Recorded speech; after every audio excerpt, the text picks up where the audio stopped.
That's why, for example, when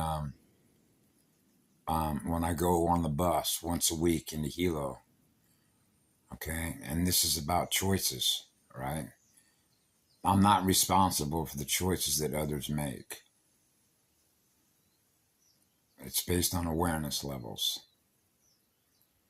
So if they're making choices in their lives that reduces their own power, then I will experience the reduction in power in me when I'm in the presence of their radio set. And that becomes a transfer of energy. Now I'm experiencing what they're experiencing by virtue of what they're transmitting. They're stereo transmitter and receiver. So they become an IMP biological weapon. And that was the intention of why they did that. So I experienced that when I was in the van this last week. Okay.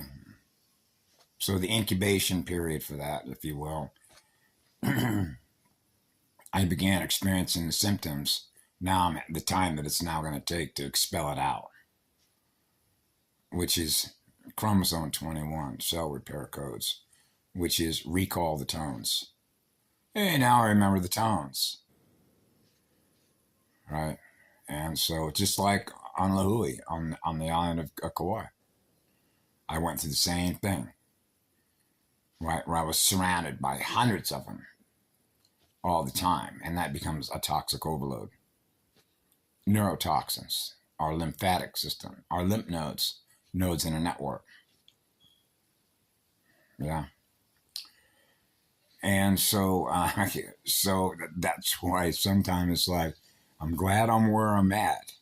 See, where I'm sort of isolated, in the sense that I don't have any physical contact with other radio sets in a physical way, being on this location where I'm at, until I go into town once a week, right? And so I went through this once already about 8 or 9 months ago when somebody else jumped on that van that I'd never seen before.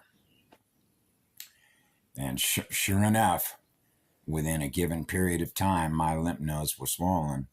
How long is this going to take? Right? And so I'm not responsible for the choices that they make, but I experience as the results of the choices that they make. Right? Because of the level of what they're aware of, which has everything to do with what? Cellular learning speed, who they're learning through, and reclamation, bioregenesis.